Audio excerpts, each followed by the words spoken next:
মতো যে তৃণমূলের কিছু দুষ্কৃতী বাহিনী আপনার উপর হামলা করে, কি বলবেন? আমার শুধু অভিযোগ নয়, আমি বাঘমুন্ডি বিধানসভার 51, 52, 53 ঝালদা গার্লস হাই স্কুল যে পোলিং স্টেশন সেখানে গেছিলাম। যাওয়ার পরেই দেখি প্রথমে বুথের ভেতরে প্রিজাইডিং অফিসার লুঙ্গি পরে আর ভোট নিচ্ছেন। আমি তাকে জিজ্ঞেস করলাম, তখন উনি তড়িঘড়ি বলছেন না না চেঞ্জ করছি, মানে কনফিউজ।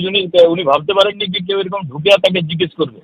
তারপরে ক্যামেরার সামনেই তিনি ড্রেস আবার চেঞ্জ করতে শুরু করলেন। যেই বেরিয়েছি দেখছি একটা ব্যক্তি আবার একটা ভোটার আইডি নিয়ে একজন মহিলাকে দিচ্ছে।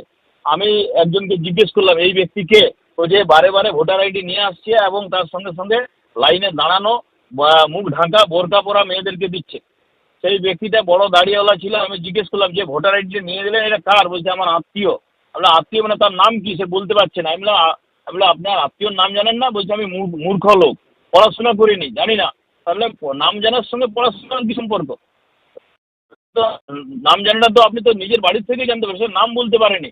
দিয়ে তারপরে বসেছিল 2-3 জন, আমি তাদেরকে জিজ্ঞেস করলাম, বলছে না আমাদের অন্য বুথে ভোট আছে।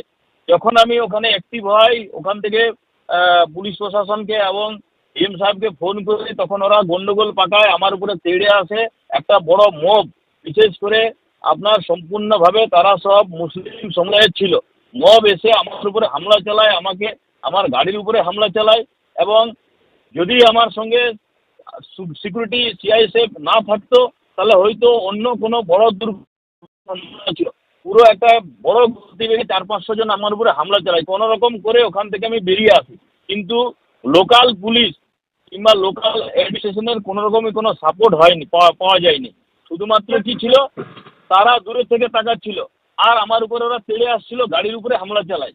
তারপরে কোনো ক্রমে আমি জ্যোতির্ময় বাবু, বলছি আপনি কি এই মুহূর্তে থানায় অভিযোগ দায়ের করেছেন বা ইলেকশন কমিশনের মধ্যে আমি আমি গিয়েছেন? আমি মৌখিক জানিয়েছি টেলিফোনের মাধ্যমে, কারণ সেই সুযোগ হয়নি।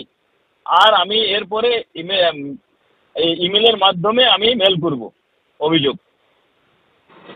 আর কি বলবেন, এই যে এইরকম হামলা চালানো হচ্ছে বারংবার? এটা এই হামলার পিছনে আপনি বুঝতে পারছেন তৃণমূলের যে হারের যে সম্মুখীন হচ্ছে, বুঝতে পারছে ভোট পড়ছে না, সেই জন্য তারা এইরকম পরিস্থিতি তৈরি করছে যাতে যাতে ভারতীয় জনতা পার্টির ক্যান্ডিডেট সমেত ভারতীয় জনতা পার্টির ভোটাররা ভয় পায়। কিন্তু আমরা ভোট পাওয়ার লোক, এই ভয় পাওয়ার আমরা লোক নয়, আমরা লড়াই করার লোক আছি। এবং বিজেপির পুরো পুরুলিয়া জুড়ে, পুরো পশ্চিমবাংলা জুড়ে যত ভোটার আছে তারা বিজেপিকে আশীর্বাদ করার জন্য প্রস্তুত আছে।